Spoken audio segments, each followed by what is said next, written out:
noun and pronoun agreement, and some words which function as a noun, and there are some elements which always demand singular verb, और that is our first point. तो आज का हमारा जो सबसे पहला topic start होता है कि use singular verb with distances, periods of time and the sums of money. जब भी पैसे की बात हो, मिसाल के तौर पे 10 माइल्स, इसका मतलब ये आपका डिस्टेंस आ गया, तो आप करेंगे is a long distance. Are इसमें आप नहीं लिखेंगे, 10 miles is a long distance, इसमें आर आपका गलत होगा. उसके बाद अमाउंट के हवाले से बात है, $100 इज़ अ बिग अमाउंट, यानी कि a big amount is of $100. तो उसके अंदर हम इज़ को जो है वो करेक्ट करेंगे और आर जो है दैट विल बी रॉन्ग. उसके बाद नंबर नेक्स्ट पॉइंट है हमारा कि नॉमिनल वर्ड्स, नॉमिनल्स क्या है, what the nominals are. Nominals are the words which function are the group of words, यानी कि फ्रेजेस. ठीक है ना, ग्रुप ऑफ वर्ड्स का मतलब फ्रेजेस. कि words are the group of words functioning as noun, जो कि नाउन के तौर पे काम करते हैं. The function of noun is either of a subject or an object. तो जाहिर बात है कि जब नॉमिनल्स जो हैं वो सब्जेक्ट के तौर पे काम करेंगे तो हमें अकॉर्डिंगली उनका मतलब जो है वो लगाना पड़ेगा. उसमें सबसे बड़ा नॉमिनल जो है वो है द प्लस एडजेक्टिव, उसके साथ आप प्लूरल वर्ब यूज़ करेंगे. जिस तरह द पुअर जब आप यूज़ करेंगे तो हम उसके साथ नीड करेंगे, नीड्स जो है वो आपका गलत फिक्रा होगा, गलत वर्ब होगा. तो द पुअर के साथ हम नीड्स यूज़ करेंगे. उसके बाद द रिच के साथ हम आर यूज़ करेंगे, द रिच आर, उसके साथ इज़ नहीं होगा क्योंकि द रिच का मतलब तमाम अमीर लोग. नेक्स्ट हमारा पॉइंट है नाउन एंड प्रोनाउन एग्रीमेंट.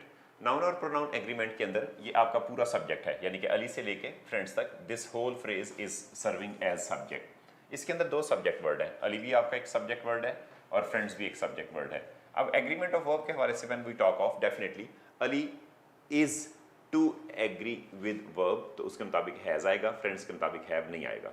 अब definitely when your verb is singular, pronoun would also be singular, तो हिज जो है वो आप लगाएंगे, इसके साथ आप देयर जो है वो नहीं लगाएंगे. नेक्स्ट आ जाता है हमारे पास माई फ्रेंड्स नॉट आई. इसका मतलब आपका सब्जेक्ट वर्ड फर्स्ट काउंट होगा नॉट की सूरत में. फ्रेंड्स के मुताबिक आपका वर्ब जो है वो हम क्या करेंगे, आर लगाएंगे. टू बी ब्लेम्ड, अब यहाँ पे आपके पास अगर एक ब्लेम्ड फॉर हिज या हर का मसला आ जाता है, फॉर हिज या देयर एक्शन या एक्शंस, ये आपके पास है फॉर देयर एक्शन. अब ये पूरा स्टेटमेंट आप पढ़ दें, my friends not I are to be blamed. अब जब आपने आर कर दिया तो डेफिनेटली उसके मुताबिक आप देयर करेंगे, उसके मुताबिक आप जो है वो देयर को करेक्ट करेंगे और हिज को करेक्ट नहीं. और एक्शन की जब हम बात करते हैं तो डेफिनेटली हम एक्शंस लिखेंगे, एक्शन नहीं लिखेंगे, एक्शंस लिखेंगे. तो अब पूरा स्टेटमेंट आप कुछ यूँ पढ़ेंगे कि my friends not I are to be blame for their actions. तो उनसे रेलिवेंट वर्ड जो हैं वो भी प्लूरल होंगे, तो एग्रीमेंट जो है वो आपका इस नाउन के मुताबिक जो है वो प्रोनाउन आप लगाएंगे.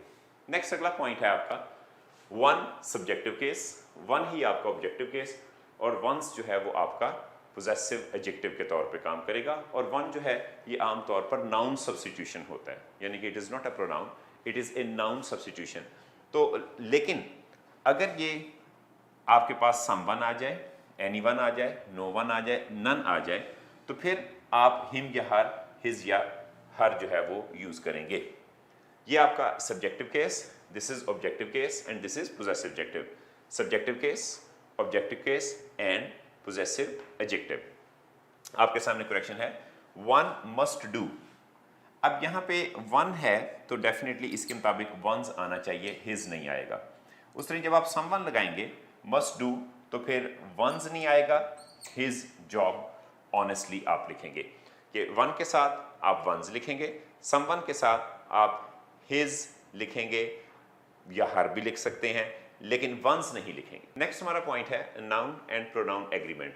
नाउन और प्रोनाउन एग्रीमेंट के अंदर ये आपका पूरा सब्जेक्ट है, यानी कि अली से लेके फ्रेंड्स तक. This whole phrase is serving as subject. इसके अंदर दो सब्जेक्ट वर्ड है, अली भी आपका एक सब्जेक्ट वर्ड है और फ्रेंड्स भी एक सब्जेक्ट वर्ड है. अब एग्रीमेंट ऑफ वर्ब के हवाले से when we talk of, definitely अली is to agree with verb, तो उसके मुताबिक हैज़ आएगा, फ्रेंड्स के मुताबिक हैव नहीं आएगा. अब definitely when your verb is singular pronoun would also be singular, तो हिज जो है वो आप लगाएंगे, इसके साथ आप देयर जो है वो नहीं लगाएंगे। नेक्स्ट आ जाता है हमारे पास माई फ्रेंड्स नॉट आई। इसका मतलब आपका सब्जेक्ट वर्ड फर्स्ट काउंट होगा नॉट की सूरत में। फ्रेंड्स के मुताबिक आपका वर्ब जो है वो हम क्या करेंगे, आर लगाएंगे।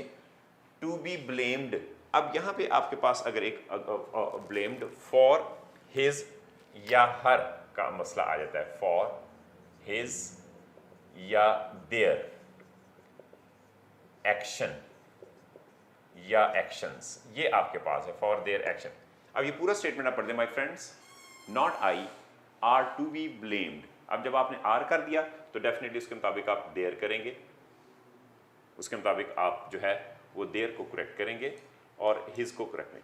और एक्शन की जब हम बात करते हैं तो डेफिनेटली हम एक्शंस लिखेंगे, एक्शन नहीं लिखेंगे, एक्शंस लिखेंगे। तो अब पूरा स्टेटमेंट आप कुछ यूँ पढ़ेंगे कि my friends not I are to be blame for their actions, तो उनसे रेलिवेंट वर्ड जो हैं वो भी प्लूरल होंगे, तो एग्रीमेंट जो है वो आपका इस नाउन के मुताबिक जो है वो प्रोनाउन आप लगाएंगे। नेक्स्ट अगला पॉइंट है आपका वन सब्जेक्टिव केस, वन ही आपका ऑब्जेक्टिव केस, और वंस जो है वो आपका पोजेसिव एडजेक्टिव के तौर पे काम करेगा। और वन जो है ये आमतौर पर नाउन सब्स्टिट्यूशन होता है, यानी कि it is not a pronoun, it is a noun substitution. तो लेकिन अगर ये आपके पास समवन आ जाए, एनीवन आ जाए, नो वन आ जाए, नन आ जाए, तो फिर आप हिम या हर, हिज या हर जो है वो यूज़ करेंगे। ये आपका subjective case, this is objective case and this is possessive adjective. Subjective case, objective case and possessive adjective. आपके सामने करेक्शन है वन मस्ट डू। अब यहाँ पे वन है तो डेफिनेटली इसके मुताबिक वंस आना चाहिए, हिज नहीं आएगा। उस तरह जब आप समवन लगाएंगे मस्ट डू तो फिर वंस नहीं आएगा, हिज जॉब ऑनेस्टली आप लिखेंगे कि वन के साथ आप वंस लिखेंगे, समवन के साथ आप हिज लिखेंगे या हर भी लिख सकते हैं, लेकिन वंस नहीं लिखेंगे। नेक्स्ट है हमारे पास क्वांटिफायर्स एज सब्जेक्ट वर्ड्स, कि आपके पास कुछ क्वांटिफायर्स हैं जिनको कि आप सब्जेक्ट वर्ड जो है वो के तौर पे काम करेंगे, तो फिर इनके साथ वर्ब्स कौन से आएंगे। सबसे पहले बात ये है कि ये जो आपके सामने है ये काउंटेबल है, ठीक है जी, दे आर काउंटेबल, और ये है non count, they are non count, ठीक है जी। अब सबसे पहली बात तो ये कि जो काउंटेबल है डेफिनेटली जब नंबर मैनी फ्यू लगाएंगे तो आप उनके साथ प्लूरल वर्ब लगाएंगे, रिजल्टेंटली उनके साथ प्रोनाउन भी जो आपका है वो प्लूरल प्रोनाउन ही आएगा। जो नॉन काउंट है वो आमतौर पे या तो एब्स्ट्रैक्ट होंगे या मटीरियल होंगे, या ऐसे मटीरियल होंगे कि which can not be separated, उनके यूनिट सेपरेट नहीं किए जा सकेंगे। अमाउंट, मच और लिटल, उनके साथ आप सिंगुलर वर्ब यूज़ करेंगे और सिंगुलर ही प्रोनाउन, यानी कि आपका प्लूरल वर्ब है, सिंगुलर वर्ब है, प्लूरल प्रोनाउन है और सिंगुलर प्रोनाउन है। उसके बाद आपके कुछ जो है कि जो कॉमन है, यानी कि ये जो आपके पास मौजूद हैं क्वांटिफायर्स, ये कॉमन है, आप इनको सिंगुलर के तौर पे भी यूज़ कर सकते हैं, प्लूरल के तौर पे भी यूज़ कर सकते हैं। इससे मुराद ये है कि आप इनको काउंटेबल के साथ भी यूज़ कर सकते हैं और नॉन काउंट के साथ भी यूज़ कर सकते हैं। मिसाल के तौर पे जब आप मैनी स्टूडेंट्स की बात करते हैं तो मैनी स्टूडेंट्स के हवाले से आर प्रिपेयरिंग, चलें जी, एक तो आपने बार अपने मैनी से अंदाज़ा हो गया कि अब आप क्या लगाएंगे, आर लगाएंगे। अब फॉर हिज नहीं आ सकता, क्या आएगा, देयर एग्जाम्स। इस तरह आ फ्यू बुक्स है, काउंटेबल है, तो जाहिर बात है कि विद देयर पेजेस सिक्रूड। अब यहाँ पे आप इट्स का अगर वर्ड लगाएंगे तो वो गलत होगा, there is correct. A lot of water, अब लॉट ऑफ, अब मैंने जैसे पहले आपसे कहा कि लॉट ऑफ को आप लोगों के लिए भी यूज़ कर सकते हैं, काउंटेबल के लिए भी यूज़ कर सकते हैं। वाटर नॉन काउंट है, मेजर किया जाता है, उसके लिए भी यूज़ कर सकते हैं। अब चूंकि वाटर सिंगुलर है तो अकॉर्डिंगली आप इसके साथ जो है प्रोनाउन इट्स लगाएंगे और देयर नहीं लगाएंगे, और इसका वर्ब भी आपके सामने सिंगुलर होगा। इस तरह जब आप मोस्ट पीपल की बात करते हैं तो हैव राइट वर्ब है, और डेफिनेटली जब आपने हैव किया तो देयर इसका प्रोनाउन होगा, हिज इसका प्रोनाउन गलत होगा। हमारे पास कुछ ऐसे जो हैं वो डिटर्मिनर्स मौजूद हैं कि जिनके साथ आपने प्रोनाउन जो है वो हु और विच से अवॉइड करना है, प्रिफरेबली आप दैट यूज़ करेंगे। एग्जाम्पल आपके सामने कि all that glitters is not gold, commonly known statement है, तो दैट आपका राइट ऑप्शन होगा, विच आप इसके साथ नहीं लगाएंगे। इस तरह मोस्ट दैट यू सेड, इसमें भी विच नहीं आएगा, आप दैट लगाएंगे। सम दैट आर प्रेजेंट आप लगाएंगे, हु नहीं लगाएंगे। अच्छा, ये दैट लगाने के अंदर जो इम्प्लीकेशन है वो ये है कि जब आप किसी चीज़ को भी ऑलमोस्ट सम कह देते हैं तो ये एक किस्म के स्पेसिफायर के तौर पे भी काम करते हैं। जब भी कोई चीज़ स्पेसिफाइड हो जाती है तो हम उसके साथ एक असेंशियल क्लॉज लगाते हैं जो कि उसकी क्वालिटी को बयान करे या उसकी प्लेसमेंट को बयान करे। तो जो दैट है उससे आपकी हमेशा एक असेंशियल क्लॉज बनती है, उसमें से पहले आप कॉमा नहीं लगा सकते, जबकि विच हु से पहले कॉमा लग सकता है, यानी कि वो नॉन असेंशियल में कन्वर्ट हो सकती हैं। तो लिहाजा ये जो दैट लगाने का फैसला है ये दर हकीकत आप किसकी वजह से करते हैं? ऑल की वजह से, मोस्ट की वजह से, सम की वजह से जो है वो आप दैट लगाने का फैसला करते हैं। नेक्स्ट आ जाते हैं कि नॉन जेंडर। बाज़ का हम रेप्टाइल्स हैं या बर्ड्स हैं और मुख्तलिफ एनिमल्स हैं, उनके हम जेंडर का डिस्टिंक्शन नहीं कर सकते। बाज़ का तो कर सकते हैं कि बर्ड्स जो हैं उनके अगर ब्यूटीफुल फैदर्स हैं तो यकीनन वो मेल है, अगर उनके डल फैदर्स हैं तो फीमेल है, अगर तो आपको इल्म है। अगर नहीं है तो यकीनन आप उसके लिए प्रोनाउन जो है वो फिर इट या इट्स यूज़ करेंगे। इन एनिमेट ऑब्जेक्ट बेजान चीज़ें जिस तरह ट्रक, बस, कार वगैरह है, आमतौर पे ओरिएंटल लैंग्वेजेस में या हमारी उर्दू पंजाबी लैंग्वेज में कॉन्सेप्ट है कि वो फीमेल हैं और ट्रक जो है वो मेल है, ये लोगों के। लेकिन अगर देखा जाए तो वो बेजान चीज़ें हैं, उनके अंदर कोई ऐसी चीज़ें नहीं है कि जिससे आप उनको मेल या फीमेल कह सकें। तो इन एनिमेट ऑब्जेक्ट के साथ भी आप हिज हर लगाने से परहेज़ करेंगे। उसके बाद अननोन जेंडर, जिसके जेंडर का पता ही ना चले, ठीक है ना, कोशिश आपने की लेकिन पता नहीं चला तो इट्स लगा दें या इट्स लगा दें। बेबी, छोटा बेबी जो एक कॉट में होता है, जाहिर बात है कि वो इस वक्त कॉट में है, चाहे वो मेल बेबी है या फीमेल बेबी है और वो एक कॉट में है, उसकी मामा उसको लेके जा रही है, तो आप फौरी तौर पे जो है बच्चा चेक नहीं करना शुरू कर देंगे ये फैसला करने के लिए कि आप प्रोनाउन उसके साथ हिज या हर लगाएंगे। तो आप फौरी तौर पे उसके साथ क्या करेंगे? इट या इट्स का प्रोनाउन लगा देंगे। मिसाल के तौर पे हमारे पास एक है कि शी बॉट अ चेयर। अब यहाँ पे हिज प्रोनाउन गलत है, कैसे पता चला कि चेयर मेल है? Obviously not. तो क्या होगा? It's leg is broken. तो इसमें जो आपका राइट ऑप्शन है वो क्या लिखना चाहिए था? It's leg is broken. उसके बाद he saw a big snake, she was hissing.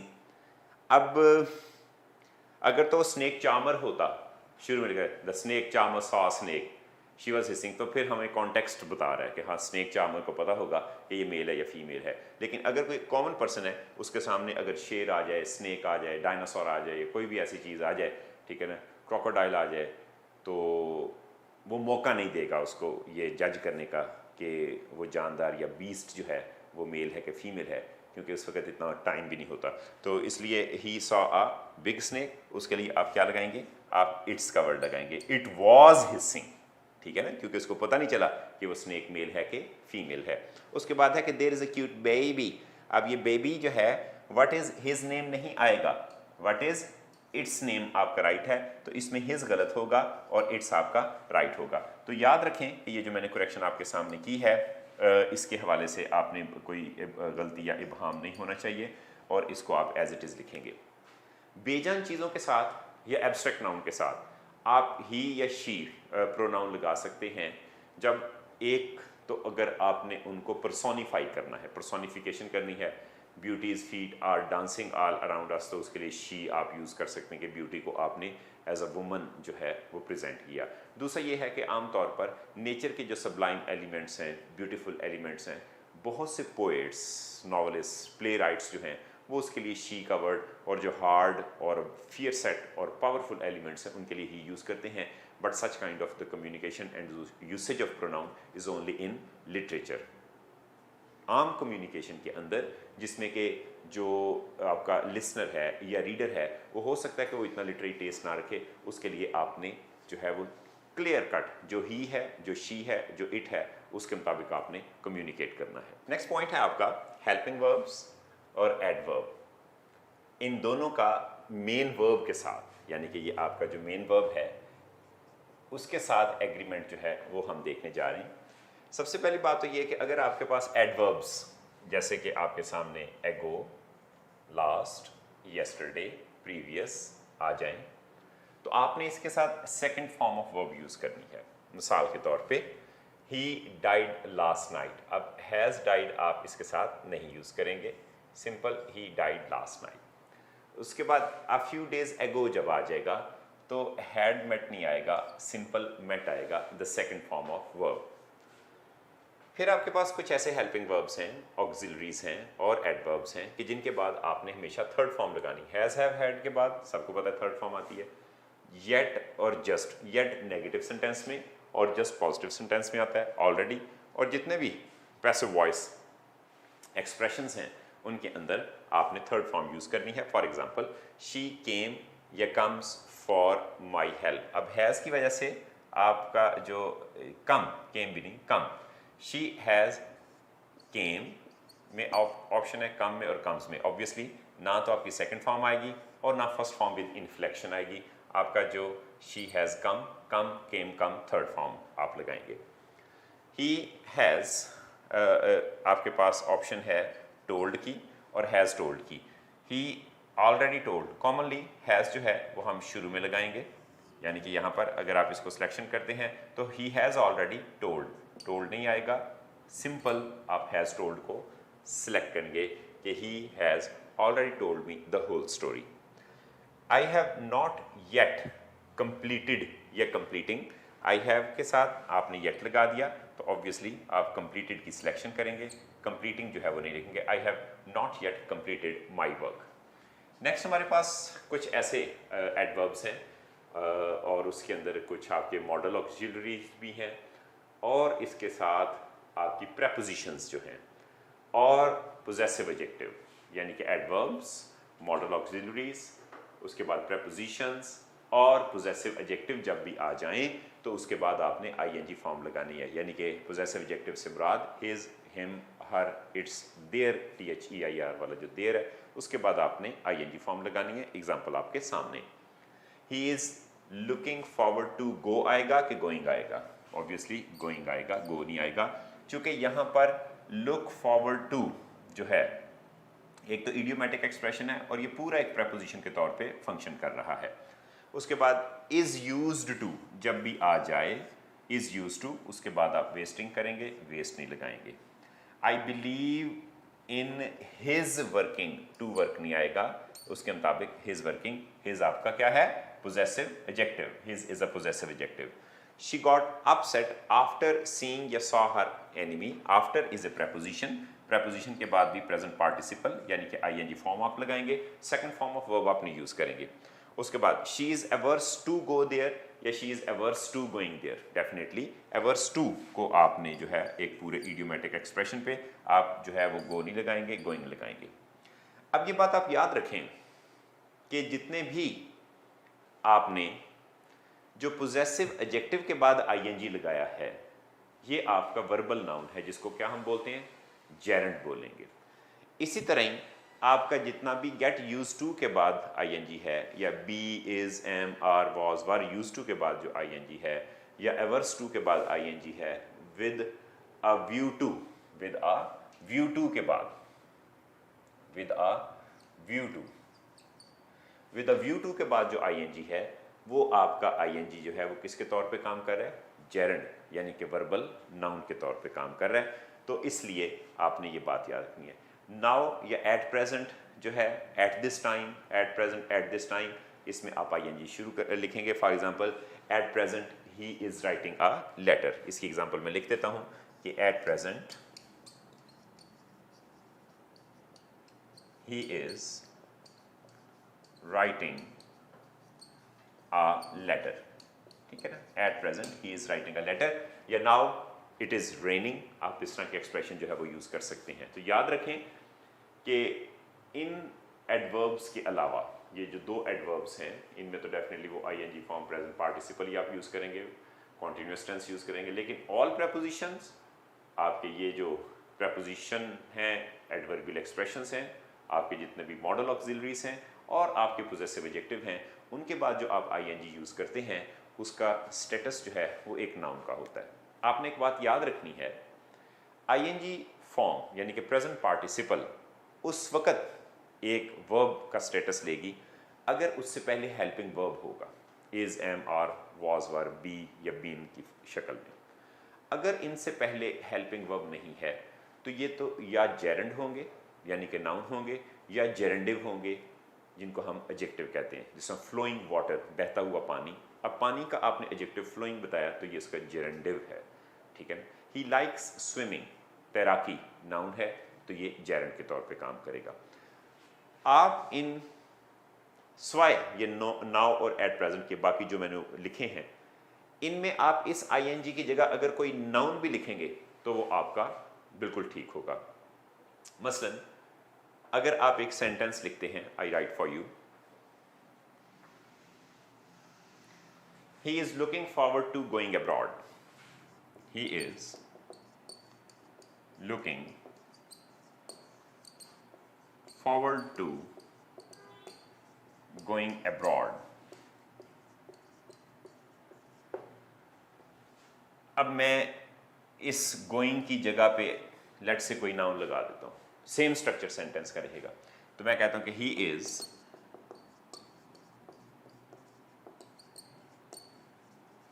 Looking forward to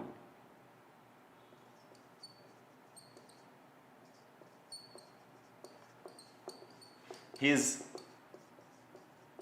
guess. अब आप देखें नाउन फ्रेज आ गई, he is looking forward to guess, his ना लगाएं बेशक, ही इज लुकिंग।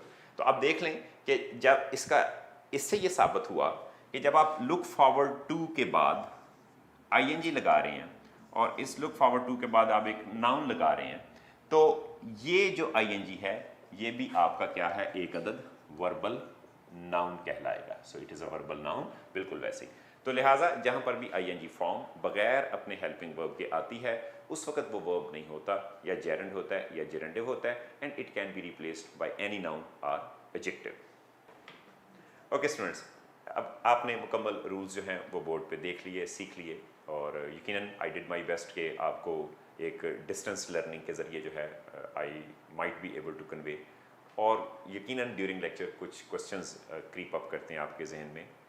थ्रू एसएमएस आपकी क्वेश्चंस जो हैं वो इंतज़ामिया को भेज सकते हैं, and I would do my best to answer you to the maximum satisfaction of yours. अब हमारे पास जो नेक्स्ट काम है वो ये है कि आपकी पीडीएफ के ऊपर आपको पीडीएफ कॉपियाँ जो हैं वो वर्ड्स की मिल चुकी होंगी, और मैं भी उसी से ही जो है वो आपको वर्ड्स की रीडिंग एक दफ़ा करवा देता हूँ। अगरचे आगे वर्ड जो हैं उनके सिनोनिम भी लिखे हुए हैं, एंटोनिम भी लिखे हुए हैं। एक बात उसमें आप जो है वो ज़हन में रखें कि जो नोटिफिकेशन हुआ था इन वर्ड्स का, जो 218 वर्ड्स थे, इनके बारे में यूएचएस का अगर आपके पास वो नोटिफिकेशन मौजूद है तो उसके अंदर एक स्टेटमेंट क्लियर नहीं है कि वो सारे सिनोनिम पूछेंगे या एंटोनिम पूछेंगे, और एक वेग सा जो है वो नोट उन्होंने लिखा है। लेकिन we should be ready for everything. आपकी जो बुक है या जो भी पीडीएफ कॉपी आपके पास आई हुई है उसमें आपका जो है सिनोनिम्स भी और एंटोनिम भी, लेकिन मोर चांसेस सिनोनिम के इसलिए हैं कि लास्ट जो टेस्ट हुआ है 2019 का, उसमें उन्होंने सिनोनिम ही पूछे हैं, लेकिन पूछने का अंदाज थोड़ा सा डिफरेंट था। पहले एक वर्ड दे के 4 नीचे वर्ड्स दिए जाते थे, इसमें सूटेबल जो सिनोनिम था उसे सिलेक्ट करना था, लेकिन जो लास्ट ईयर टेस्ट दिया गया उसमें 7 जो स्टेटमेंट्स दिए गए, उन स्टेटमेंट्स के अंदर वर्ड्स को आपने ब्लैंक में अकॉर्डिंग टू द कॉन्टेक्स्ट लगाना है। ऑब्वियसली जब आपको उनका मीनिंग आता है और उनके सिनोनिम भी पता है और किसी हद तक एंटोनिम्स भी पता है, तो फिर according to the context selection of word जो है वो ईजियर हो जाती है। तो पढ़ना शुरू करते हैं। इमेजेस भी आपके सामने हैं, कुछ भयानक इमेजेस भी होंगे, उर्दू भी साथ साथ लिखी हुई है, और जस्ट एक आपको कॉन्सेप्ट देने के लिए आई एम रीडिंग 20 वर्ड्स पढ़ेंगे, यानी कि आपका जो फर्स्ट टेस्ट है उसमें आपका यानी कि जो फर्स्ट आप समझ लें कि सेगमेंट है उसके अंदर आप एग्रीमेंट के साथ 20 वर्ड्स पढ़ेंगे, फिर नाउन जो है उसके साथ आप 20 वर्ड्स पढ़ेंगे, और in this way we shall complete our words. Appalling सबसे पहले है, और ओ की आवाज़ आपने ज़्यादा देखनी है, अपॉलिंग, ठीक है ना, ओ साउंड आगे ट्रांसक्रिप्शन मौजूद है, लॉन्गर वाउल साउंड है, अपॉलिंग। अपॉलिंग का मतलब खौफनाक, चौंका देने वाला, हैरत ज़दा करने वाला, और उसमें आपके सामने एक या दो में सिनोनिम बोल भी देता हूँ, एबहॉरेंट, एबोमिनेबल और ऑफुल, और दूसरे नंबर पे कुछ आपके एंटोनिम्स भी बोल देता हूँ, acceptable, agreeable, alluring, appealing. Alluring किसी सेंस में नेगेटिव में भी इस्तेमाल होता है, लेकिन ज़्यादातर अट्रैक्ट करने वाले के तौर पे है। उसके बाद है एस्टाउंडेड, हैरान परेशान, हैरत ज़दा शख्स, उसके लिए एस्टाउंडेड है। और इसकी अगर आप देखिए सेंटेंस, तो उसमें लिखा है शी लुक्ड एस्टाउंडेड एट या by the news. At the news की खबर सुनकर वो हैरान हुई, या खबर ने उसको हैरान कर दिया, तो फिर बाय द न्यूज़ आप लिख लेंगे। और इसके सिनोनिम 2-3 पढ़ देता हूँ, amazed, astonished, startled, surprised. Antonym जो हैं मुतज़ाद जो हैं, अनइम्प्रेस्ड, डिसइंटरेस्टेड, इनक्यूरियस, इनडिफरेंट, लापरवाह, कि कोई खबर सुनी है तो आपने उसकी बिल्कुल भी परवाह नहीं की। उसके बाद नेक्स्ट आपके पास the third word is apparently. Apparently का मतलब वाज़े तौर पे जो आपके सामने हो, क्लियर कट हो, एक्सप्लिसिट हो, वो अपेरेंटली होगा। इसका मैं तीसरा स्टेटमेंट पढ़ता हूँ, he paused apparently lost in thought. और इसके सिनोनिम पहले तीन, evidently, ostensibly, ostensively and presumably. Antonym भी है ऑन द सरफेस, इम्प्लॉजिबल और इम्पॉसिबल। फोर्थ वर्ड है अटैच्ड टू। कोई एक चीज़ जो दूसरी चीज़ से जुड़ी हुई हो, मुंसलिक हो, वो अटैच टू के माइन देगा। सेंटेंस पहला मैं पढ़ता हूँ, पहला स्टेटमेंट पढ़ता हूँ सेंटेंस में, I have never seen two people so attached to each other. आपका ये अटैचमेंट जो है फिजिकल भी हो सकती है, एब्स्ट्रैक्ट भी हो सकती है। अब ये जो मैंने स्टेटमेंट पढ़ा, इसका ये मतलब नहीं है कि दोनों लोग जो थे वो किसी गम, फेविकॉल, एल्फी से जुड़े हुए थे, means they were in love with each other. Synonym जो है इसका आप कह सकते हैं अटैच टू का communicated with, connected with, linked with, boarded on. और एंटोनिम में broke up, disconnected, disjoint, disjointed. Next है अप्रेज्ड, तखमीना लगाना, अंदाज़ा लगाना, किसी चीज़ की वैल्यू असेस करना, वो अप्रेज होगा। सेंटेंस है इसका पहला मैं पढ़ देता हूँ, she steps back to appraise her workship. और इसके सिनोनिम में assess, estimate, evaluate. Antonym neglect, ignore, shun, आप कोई भी वर्ड जो है वो यूज़ कर सकते हैं। Next we come to the six word. Word six है आपका अलास, अफसोस के मायनों में इंटरजेक्शन है बेसिकली। इसके बाद साइन ऑफ एक्सक्लेमेशन आना चाहिए, तो गम का इजहार करने के लिए। तो पहला स्टेटमेंट पढ़ता हूँ, for many people alas hunger is part of everyday life, is a part of everyday life. Synonym है इसका अलैक, ए, विरार, आयरिश एक्सप्रेशन है वो, detection, depression and many more. Antonym में जो है वो आपके सामने एलेलुए, हरे, इस तरह के जो वर्ड हैं, यपी, या ये वर्ड जिस तरह भी आपके मुंह से अदा हो जाएं, खुशी का इजहार, हुर्रा जो है, हुर्रे, तो इस तरह के वर्ड जो है वो आपके खुशी के इजहार के लिए होते हैं। नेक्स्ट है एब्रप्टली, तेज़ी के साथ, क्विकली के मायनों में आता है। एडवर्ब है he ran away abruptly out of the door, तो एडवर्ब के तौर पे आप इसको यूज़ करेंगे। सेंटेंस है the interview ended abruptly. Synonym में शॉर्ट, सडनली, सरप्राइजिंगली, अनएक्सपेक्टेडली, और इसके एंटोनिम में ग्रेजुअली, स्लोली। उसके बाद है एक्सेंचुएटेड का मतलब ये है कि आप किसी बात पर बहुत ताकीद करने वाले टोन के साथ जो है उसको अदा करें, वो एक्सेंचुएटेड होगा। तो पहला स्टेटमेंट हम इसका पढ़ते हैं, हर शॉर्ट हेयर एक्सेंचुएटेड हर ह्यूज आइज़, कि उसके जो छोटे छोटे बाल थे वो उसकी आंखों पर बड़ा जोर डाल रहे थे। से मुराद क्या है कि उसकी आंखों को प्रोमिनेंट कर रहे थे। बाल छोटे थे, आंखें बड़ी बड़ी नजर आने लगी, बाल बड़े होते, आंखें थोड़ी छोटी छोटी नजर आनी थी। सिनोनिम पढ़ते हैं एक्सेंट, एम्फेसाइज, फीचर, फोरग्राउंड। उसके बाद एंटोनिम में है tone, under emphasise, understate, belittle. उसके बाद है एंग्जाइटीज़, परेशानी, इज़्तिराब के लिए वर्ड आता है, टेंशन के लिए वर्ड है। तो इसमें पहला सेंटेंस मैं बोल देता हूँ, some hospital patient experience high levels of anxiety, कि कुछ पेशेंट जो हैं वो शदीद एंग्जाइटी को जो है उसका तजर्बा करते हैं। सिनोनिम में एजिटेशन, एंक्शसनेस, एप्रीहेंशन, एप्रीहेंसिवनेस। और एंटोनिम में काम, कामनेस, कंटेंट, कंटेंटमेंट, ईज और ईजीनेस। नेक्स्ट क्वेश्चन आपका जो वर्ड नंबर 10 है उसकी तरफ आते हैं। बोन, आमतौर पर बोन जो है आसानी, सहूलत और खुशी के लिए आता है। Something that is very helpful and make life easier for you. Sudden अनामी बॉन्ड निकला तो that would be a boon. वहाँ से बोन फायर है कि अचानक जब जंगलियों को कोई शिकार मिल जाता था तो उनकी ज़िंदगी आसान हो जाती थी और फिर वो आग जला के उसके गिर्द झींगा लालाहू करते थे।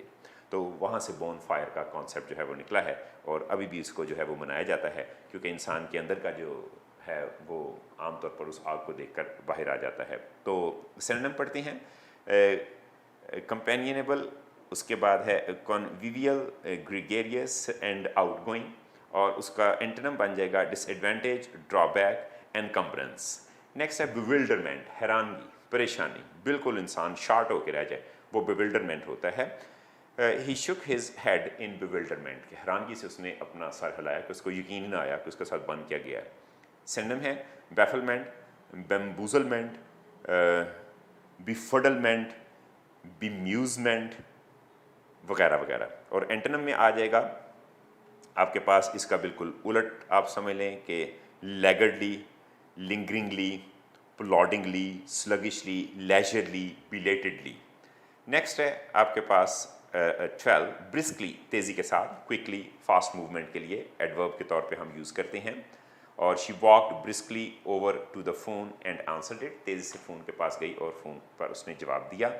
तो इसका सिनोनिम बन जाएगा अपेस, फास्ट, फ्लीटली, हेस्टली, क्विकली, रैपिडली। और ब्रिस्कली का जो उलट है वो अगर आप बिविल्डरमेंट के अंदर देखें तो वहाँ पर भी आपको मिल जाएगा, जिसमें स्लगिशली, लेजरली, बिलेटेडली, डिलिक्वेंटली, ये सारे जो हैं इसके एंटोनिम के तौर पे ब्रिस्कली भी आप यूज़ कर सकते हैं। उसके बाद है बीड, मोतियों के लिए होता है। बीडेड ड्रेस, जो मोतियों से सजा लिबास हो। इसका जो पहला सेंटेंस है बीड का, a bead curtain separated the two rooms, के मोतियों वाला जो पर्दा था वो दो कमरों में बाइफर्केशन करता था, हदबंदी करता था। सिनोनिम में इसका bob, driblet, drip, drop, droplet, globe, globule और पर्ल जो हैं। एंटोनिम इसका आ जाएगा unroll, flatten, open, smooth, spread and unfold.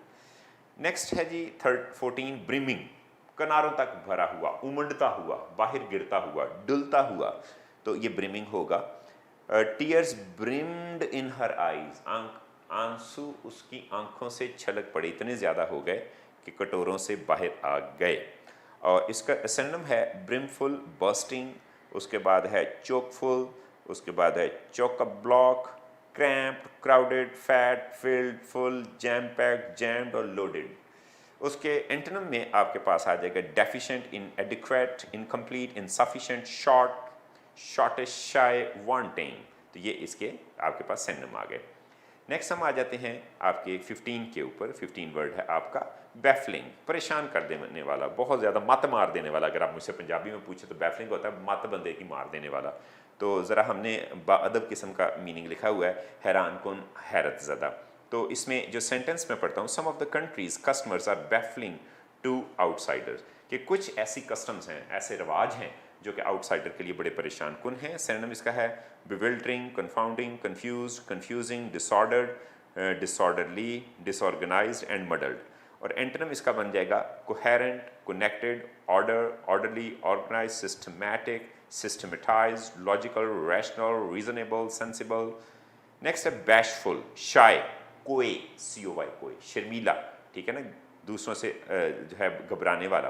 पहला सेंटेंस पढ़ता हूँ, don't be bashful about telling people how you feel.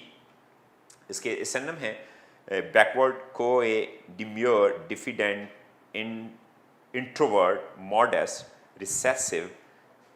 Antonym में आ जाएं forward, gutty, fearless, social, companionable and dashing. Beacon, इशारा करना, ठीक है ना, इशारा, सर हिलाना, इशारे करना, ठीक है। और इसमें जैसा कि आदमी इशारा कर रहा है 4 उंगलियों से, तो इसमें शर्त नहीं है कि 4 ही उंगलियां इशारा करने के लिए, आप अपनी मर्ज़ी से उनका कम ज़्यादा कर सकते हैं। तो इशारा करना में पहला सेंटेंस बोलता हूँ, he beckoned to the waiter to bring the bill, कि उसने वेटर से कहा कि waiter come here, bring the bill. और इसके सिनोनिम है flag, gestured, motion, signal, waved, nodded and gesticulated. अब ये गेस्टिकुलेटेड जो है, ये जब बंदा बहुत ही ज़्यादा हैरान, परेशान, जज्बात और गुस्सा और गम और खौफ पता नहीं मिक्स हो के हो, तो फिर बंदा अपने हाथ पाँव जो हिलाता है, बातें करते हैं, वो भी हो। उसके बाद एंटोनिम जो है इसका बन जाएगा repelled, pushed, turned off, repulsed, deterred, replied. 18 coveted, coveted होता है मतलूबा, डिमांडेड, जिसकी बहुत ख्वाहिश की जाए, जो लालची चीज़ हो, वो कोवेटेड होता है। He had long coveted the chance to work with a famous musician. बहुत देर से उसको शदीद ख्वाहिश थी कि वो किसी जाने पहचाने म्यूजिशियन के साथ काम करे। तो इसके सिनोनिम बन जाएंगे एक्ड, क्रेव्ड, उसके बाद डिजायरेटेड, डिजायर्ड, डाइड फॉर, आपका फ्रेजल वर्ब भी है इसके लिए। हैंकर्ड आफ्टर भी है और हैंकर्ड फॉर भी है। एंटोनिम बन जाएगा अनवांटेड, अनडिजायरेबल, एबहॉर्ड और एबोमिनेटेड। नेक्स्ट आपके पास 18 के बाद 19 आ जाएगा जी। क्रीडेंशियल्स, आमतौर पे सनद, वकालतनामा, मुख्तारनामा, डॉक्यूमेंट्स के लिए ये वर्ड आता है। पहला statement, she has impeccable credentials as a researcher, कि एक रिसर्चर के तौर पे उसके इम्प्लेकेबल, स्पिरिचुअस, साफ सुथरे, बेहतरीन किस्म की असनाद हैं। सनम है जी capability, qualification, stuff, command, expertise. Antonym है इसका bans, bars, blocks, constraints, denies, disallows and disbars. उसके बाद है कैपेशियस, कैपेशियस गुंजाइश वाला, वसी, कुशादा, फराख के मायनों में। पहला स्टेटमेंट पढ़ता हूँ। The van was capacious and we decided to fill up the space with couple of sacks of fuel, कि हमने ये फैसला किया कि वैन बड़ी है तो हम इसके अंदर जो फ्यूल की जो कुछ बोरियां हैं, में भी कोई मतलब बुरादा वगैरह जो है वो भी भर के ले जाएं, लकड़ियाँ भी ले जाएं। अगला बड़ा पढ़ना ज़रूरी है। Professor Salman is a man of capacious mind, के प्रोफेसर सलमान जो हैं बड़े वसी ज़हन के जो हैं वो शख्सियत हैं। सिनोनिम है इसका ample, commodious, roomy, spacious, voluminous, broad and wide. Antonym इसका आ जाएगा confined, cramp, incommodious, limited, narrow, restricted, small, snug, tight, tiny. तो ये स्टूडेंट्स आपके 20 वर्ड्स हैं। आप इनको ऑफ एंड ऑन देखते रहें, इनकी मंजिल पक्की करते रहें और कोशिश करें कि अगर आप इनको अपने सेंटेंसेस में अपने से आप सेंटेंस बनाएं तो यकीनन ये आपके साथ जो है वो हमेशा रहेंगे।